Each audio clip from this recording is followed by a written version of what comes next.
ጤና ይስጥልን እንደምን አላችሁ የተወደዳችሁ ተመልካቾች። ከአማራ ሚዲያ ኮርፖሬሽን ደሴ ስቱዲዮ ለሰዓቱ ያዘጋጀናቸውን ዜናዎች ወደ እናንተ እናደርሳለን። ከዜናዎቹ ጋር ደጀናንባቸው አብሬያችሁ ቆያለሁ።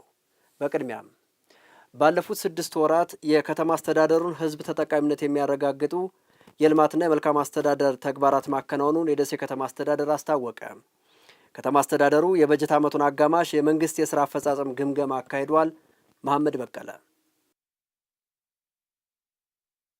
የደሴ ከተማ አስተዳደር የ2018 ዓ.ም የ6 ወራት የመንግስት የሥራ አፈጻጸም ግምገማ አካሂዷል። በበጀት ዓመቱ አጋማሽ የከተማ አስተዳደሩን ሕዝብ ተጠቃሚነት የሚያረጋግጡ የልማትና የመልካም አስተዳደር ተግባራት መፈጸማቸውንና አበረታች ውጤት ማስመዝገብ መቻሉም በግምገማው ተመላክቷል። በከተማ አስተዳደሩ በ6 ወራት የተሻለ አፈጻጸም ላስመዘገቡ ተቋማት እውቅና ሰጥቷል። አገልግሎት አሰጣጡን በማዘመን የመዝገብ ቤት ስራዎችን በማሻሻል ኢሰርቪስ አገልግሎት ለመጀመር ወደ 10,000 የሚደርሱ ፋይሎችን ጭምር እስካን አድርጎ በመያዝ እና ቤቱን የማዘመን ስራ ሊዝ ጭማሪ ጋር ተያይዞ የሚሰሩ የካርታ ስራዎችን እነሱን ፈጣን አገልግሎት በመስጠት በኩል የሚሰሩ ናቸው። ከገቢም አንጻር ቢሆን ሁሉንም የገቢ አርዕስት መነሻ በማድረግ በርካታ ገቢዎች እንዲሰበሰቡ የተደረገበት ስራ ነው። የሚቀጥሉት የ6 ወር እቅዶችን ደግሞ ቀበሌ ላይ እዛው ቀበሌ ላይ ታች ወርደን በቅርበት ህዝባችን እያገኘን የተሻለ ስራ እንሰራለን። በ6 ወር አፈጻጸማችን ላይ ወደ ኋላ የጎተቱን ተግባራቶች ምንድናቸው የሚል ከየጽህፈት ቤቱ ተነቅሰው እንዲወጡና እንዲለዩ፣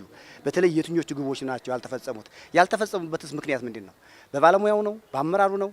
በክፍለ ከተማው ነው ወይስ ከክፍለ ከተማ አቅም ውጭ የሆኑ ናቸው የሚለውን እነሱን ለይተን በደንብ ያዝንበት ሁኔታ ነው ያለው። ወደ 223 ኢንተርፕራይዞች ባለፈው አመት ሳይደራጁ ቀርተው ወደ ስራ ያልገባሉ።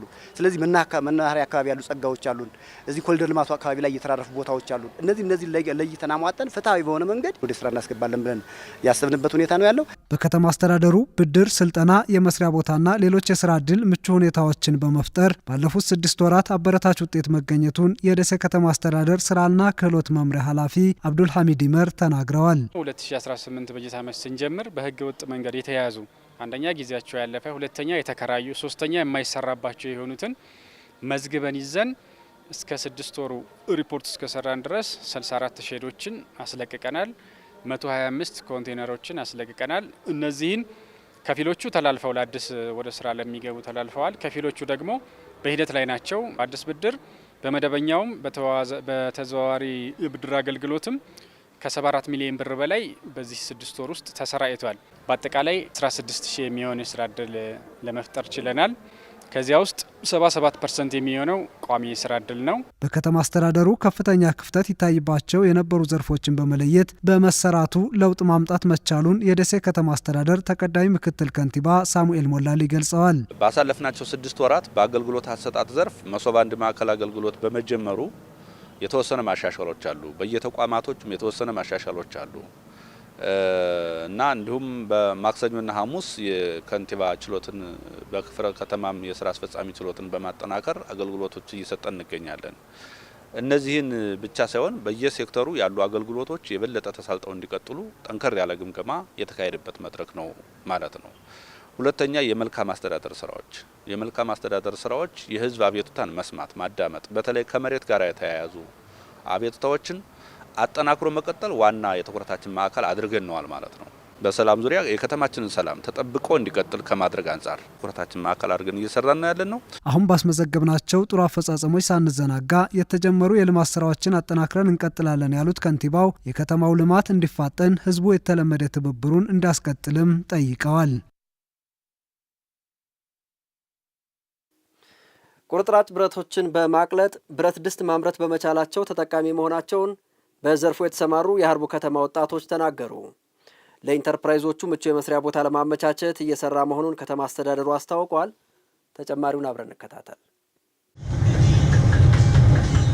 ወጣት ጆሃር መሐመድ በሙያው ከድር ጀማል ደግሞ በባለቤትነት በሀርቡ ከተማ አስተዳደር ብረትን አቅልጠው የተለያዩ መጠን ያላቸውን ብረት ድስቶች ያመርታሉ። በከተማ አስተዳደሩ በርካቶች በዚህ የሙያ ዘርፍ ተሰማርተዋል። ለረጅም ዓመት በሙያው ያሳለፉት ያነጋገርናቸው ወጣቶች አሰራሩን በተመለከተ እንዲህ ያብራራሉ። ቀላል ስራ ከሚባለው ምድጃ የሚባለው ቅድም እዛ ሲቆሰቁስ ያያችሁት ከዛ ስራ ጀምረን ከዛ ያው እንግዲህ በጊዜ ሂደት ይሄንኛውን የመቅረጹን ስራ ለመልመድ እንትናል ያው ለመር ያው አሁን ያው ይሄን እየሰራን እንገኛለን ማለት። አፈሩ እዚህ ጋር ይጠቀጠቃል፣ ይሰራል። እንደፋለን። ከዛ በኋላ ያለውን አቅልጠን እንደገና ይዘን በቁጠት እንጨምራለን። ከዛ ብረት ሳይዙ ቁጭ ብሎ እንትላል በአፈር ነው ዝሮ እስከ 1 ሰዓት ተኩል ድረስ ይቆያል ስናቀልጠው ማለት ነው። ውሃ እስከሚሆን ድረስ ማለት ነው። እና ከዛ በላይ ዘይት ነው ዘይቱ ነው የሚያቀልጠው ያለው ነገር ብዙ ነገር ግን ማቴሪያል ይፈልጋል። እንደ ፌሮ ብረት ይፈልጋል ዘይቱ ግዴታ ደግሞ ሰው አንድ ሰው ግድ መሆን አለበት ሲሰራ ማለት ነው። ለሱ አንድ ሰው ቋሚ መሆን አለበት። የብረት ድስት አሰራሩ አድካሚ መሆኑን የሚገልጹት ወጣቶቹ የላቀ ውጤታማነት እንዳለው ግን ይመሰክራሉ። ስራው ያው ቢያደክም አዋጭ ነው፣ ያወጣል፣ ጥሩ ነው። ያው ሙያ ኑሯቸው ቢሰሩ ለወጣቶች አሪፍ ነው። እውነቱን ለመናገር በጣም ነው ደስ የሚለው። አንደኛ ማህበረሰቡ ጋር ገብቶ እስከ መገልገል ደረጃ ያለው ድረስ ባይሆን እንኳን እዚሁ ሰርተ ነው ልክ እንደምታዩት እንደዚህ በሚቀመጡበት ሰዓት ራሱ ያለው ስሜት ይለያል። በቃ በጣም ደስ የሚል ነው። ደግሞ የበለጠ ደግሞ ተጠቃሚ ጋር ደርሶ ሲገለገሉበት ስናይ በጣም ደስ ነው የሚለን። ማግኔት የማይስባቸውን የብረት አይነቶች በማቅለጥ ወደ ብረት ድስት የሚቀይሩት እነዚህ ወጣቶች ተግባሩ በዘመናዊ መልኩ ቢተገበር የበለጠ የአካባቢው መገለጫና ውጤታማ ማድረግ ይቻላል ነው የሚሉት። በፊት ላይ የምንሰራ የነበረው በክሰል ነበር። በሲሊንደር ተደርጎ መሬት ውስጥ በክሰል ተደርጎ ነበር የሚሰራው። አሁን ዘመን አድርገን ከይህም የተሻለ ደግሞ ትንሽ ጥበብ ተጨምሮበት ያለው ልፋቱን ቀለል ቢደረግ መልካም ነው ላለች። አሁን በሰው ኃይል በማሽን ቢሰራልን አሁን መንግስት የሚደግፈን አሁን ወረታች አሉ ደብረ ብርሃን አዲስ አበባ የሚሰራ አሁን ሴኔጋል ይሰራሉ። ግን በነዚህ ሳይሆን በሌላ ነው ትልቅ ነገር ይሰራ። አሁን እኛ ትልቅ ከዚህ በላይ ትልቅ ሁለት አለ። ግን ከዛ የበለጠ እንድንሰራ የሆነ ማሽን ነገር ቢያስገባልን ጥሩ ነው።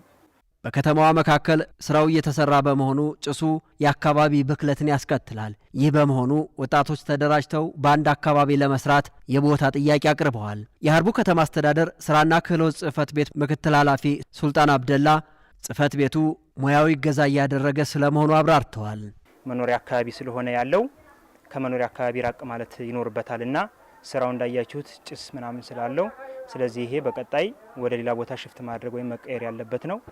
ከዛ ባለፈ ግን ሙያዊ እገዛ የሚያስፈልጋቸውና የቴክኖሎጂ ሽግግር ማድረግ ያለባቸውን ምርጥ ተሞክሮ ቅመራና የደረጃ ሽግግር እየተደረገላቸው ያለበት ሁኔታ ነው ያለው። ይሄም በኢንዱስትሪ ኤክስቴንሽን ድጋፍ ወይም በኮሌጅ መምህራኖች ድጋፍ እየተደረገ ያለበት ነው ያለው። አሁን ላይ ወሎ ዩኒቨርሲቲ ምርምር እንዲሰራበት አለፍ ብሎ የደቡብ ወሎ ዞን ባህል ቱሪዝም ጭምር ይዞ እየሰራ ያለበት ሁኔታ ነው ያለው። የሀርቡ ከተማ አስተዳደር ተቀዳሚ ምክትል ከንቲባ መሐመድ ሹመት በስራው ላይ የተሰማሩትን ሁሉ በአንድ አካባቢ እንዲሰሩ ለማድረግ ቦታ እናመቻቻለን ብለዋል። በማህበር ተደራጅተው በኢንተርፕራይዝ ተደራጅተው እንዲመጡና የቦታውን የማመቻቸት ስራ እኛ እንሰራለን የሚል ተነጋግረን ቦታ ሁሉ ስክሪን አድርገው ለይተው እዛ ቦታ ላይ የስራ እድል እንዲፈጠርላቸው የካሳ ግምቱ እኛ ከቻልን እኛ ከፍለን እንድንሰጣቸው ካልቻልን ደግሞ እነሱ ከፍለው ለ10 ዓመትና ለ15 ዓመት እዛ ቦታ ላይ የተሻለ ስራ የሚሰሩበትን ሁኔታ ተነጋግረን በዛ ልክ አስበን የልጆቹን የስራ እድል መፍጠሪያ ቦታ እናመቻቻለን።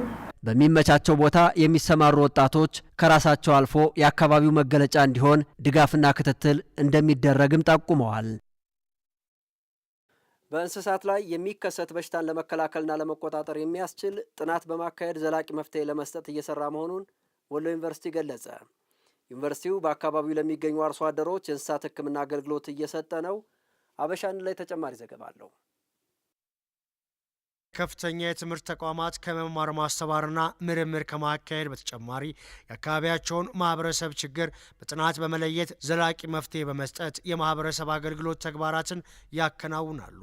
ወሎ ዩኒቨርሲቲ በአካባቢ የሚገኙ አርሶ አደሮችን እየፈተነ ያለውን በእንስሳት ላይ የሚከሰት በሽታን ለመከላከልና ለመቆጣጠር የሚያስችል ጥናት በማካሄድ ችግሩን ለመቅረፍ በመስራት ላይ ይገኛል። ዩኒቨርሲቲው የእንስሳት በሽታን ከመከላከል በተጨማሪ ለህብረተሰቡ የግንዛቤ ፈጠራ ስራ እየሰራ ነው። ዩኒቨርሲቲው የፈጠረላቸው የግንዛቤ ፈጠራ የእንስሳቶቹን ጤና ለመጠበቅ እንደሚያግዛቸው አስተያየታቸውን ለአሚኮ የሰጡ አርሶ አደሮች ተናግረዋል። ዩኒቨርሲቲው ጥሩ ድጋፍ እያደረገልን ነው።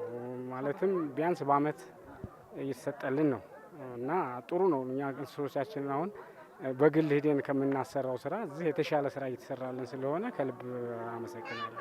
ቀጥል ነው። እኛ በጣም ጥሩ ስራ እየሰሩልን ነው። ወደፊትም አሁን ደግሞ ከአመት ወደ 6 ወርም ተሻሽሎ በየ6 ወሩ እየመጡ ቢያውን መልካም ነው እላለሁ። በዩኒቨርሲቲው ምክንያት ጡንቾቻችንን በነጻነት መጥቶልናል። ሕክምናው አላህ ይስጥልን እንላለን። ሕክምናው ጥሩ ነው። ለቀንድ ከብትም ሆነ ለጋማ ከብት የምንተዳደረው በጋማ ከብትና በቀንድ ከብት ነው። ይኸው በጎችም አሉ። አንድ ላም፣ አንድ ጥጃ፣ 2 በሮች፣ አህያ። አሁን በጎች ይመጣሉ። እነሱንም አሳክማለሁ እያልኩ ነው። ይህ ባለፈው ከ600 ብር ያላነሰ ነው። አሁን ለ3 ከብቶች እንኳ ያወጣሁት ወጪ ይሄ ቀላል አይደለም። በወሎ ዩኒቨርሲቲ የእንስሳት ሕክምና ትምህርት ቤት ዲን ዶክተር አህመድ ያሲን ማህበረሰቡ የእንስሳት አያያዝ ክፍተቶች እንዳሉበት በመግለጽ በእንስሳት ላይ የሚከሰት በሽታን ለመከላከል ሕክምና እየሰጡ መሆኑን ገልጸዋል። በጋማ ከብቶች አያያዝ ላይ ትምህርት በመስጠት በዛውም ማንኛውም አይነት እንስሳ በቀረበበት ቦታ ላይ ሕክምናውን እየሰጠን በነፃ ነው የዚህኛውን ሕክምና እየሰጠን ያለ ነው። በዛውም ለማህበረሰቡ ስለ እንስሳት አያያዝ ትምህርት እየተሰጠ በግቢያችን ውስጥ ያለው የእንስሳት ሕክምና ክሊኒክ ስራ መጀመሩን እያስተዋወቅን እየሰራን ያለ ነው። እንስሳቱን ደህንነቱን በተጠበቀ ጤንነቱ በተጠበቀ ሁኔታ መያዝ እንስሳውን ለረጅም ጊዜ እንደመጠቀም ነው ማለት ነው። ለዩኒቨርሲቲ የተግባር ተኮር የሳይንስ ዩኒቨርሲቲ መሆኑን ያነሱት የዩኒቨርሲቲው የማህበረሰብ አገልግሎት ዳይሬክተር ዶክተር ጌታቸው ጉግሳ በእንስሳት ሕክምና ትምህርት ቤት ክፍል እየተከናወነ ያለው ተግባር የዚሁ አንድ አካል መሆኑን ተናግረዋል። ዩኒቨርሲቲያችን ከቅርብ ጊዜ ወዲህ የተግባር ተኮር ዩኒቨርሲቲ ተብሎ ወይም ዩኒቨርሲቲ ኦፍ አፕላይድ ሳይንስ ተብሏል።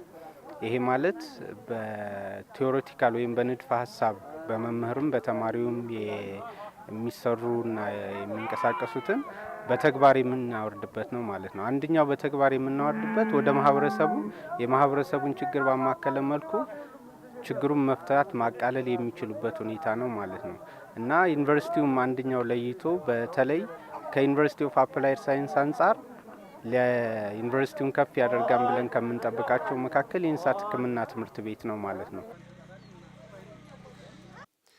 የተወዳጁ ተመልካቾች ከአማራ ሚዲያ ኮርፖሬሽን ደሴ ስቱዲዮ ለሰዓቱ ያዘጋጀናቸው ዜናዎች የተከታተላችኋቸው ናቸው። አብራችሁን ስለቆያችሁ ከልብ እናመሰግናለን። ከዜናዎቹ ጋር ደጀን አምባቸው ነበርኩ። ጤና ይስጥልን።